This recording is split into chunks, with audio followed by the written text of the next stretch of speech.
Time for the Top 5, sponsored by the Fort Worth Convention and Visitors Bureau.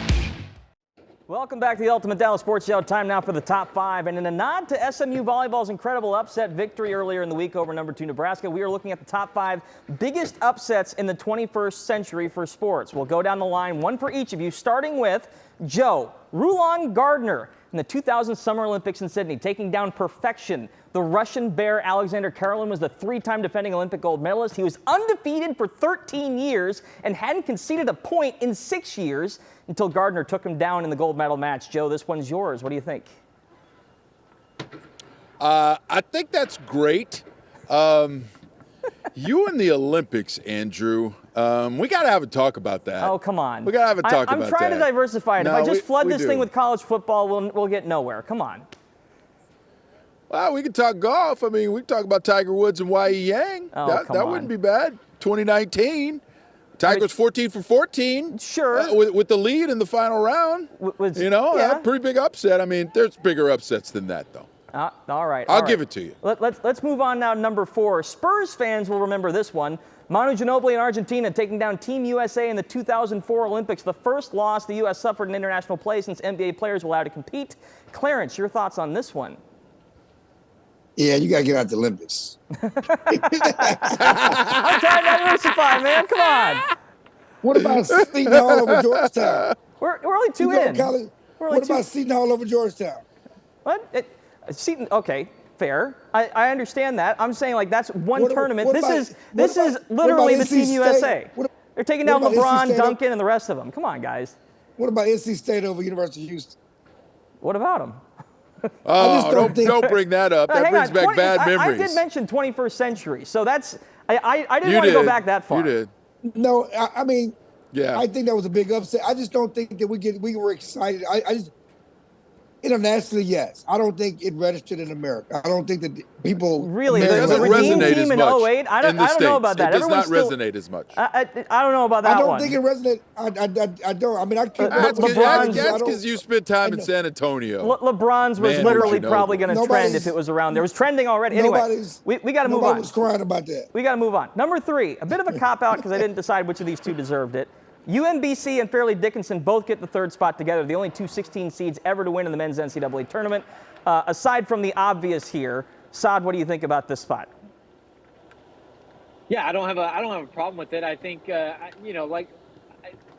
guess for me a 16 seed, I mean it's an upset, but I feel like there are bigger upsets even in the tournament that I can recall. But I don't have a problem with either one of those spots being in the top 5. I'm just curious to see what your top 2 are if this is number 3.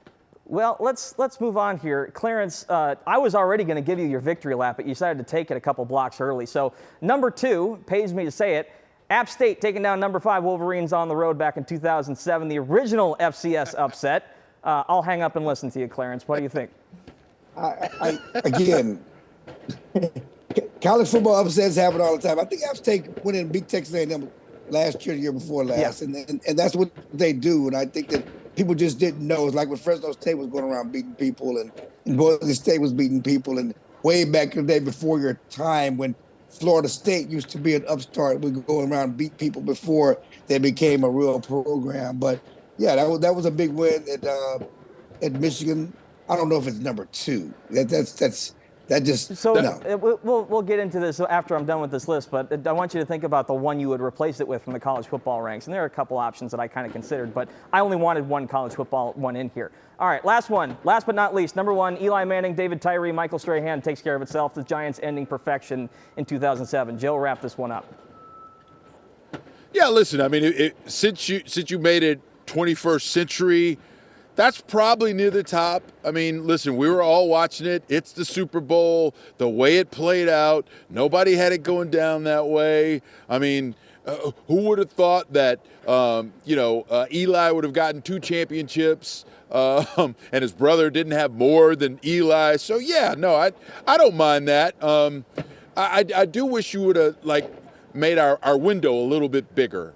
Right, so we could have included a little bit more. No, I agree with that. Clarence, who did I miss? I'm old, so I'm the 21st century, the 20th century. They all run together for me. I mean, that's fair. Saad, anyone jump to mind for you? Yeah, I mean, you mentioned the Patriots and the Giants. I think the Patriots and the Rams the first time, Yeah. Tom Brady's first year as a starter. Yes. I think that was a major upset for them as well. So I think the Patriots have been on both sides of that coin. It's weird because that kind of retroactively affects it in a way. Clarence, you were saying? I do have one.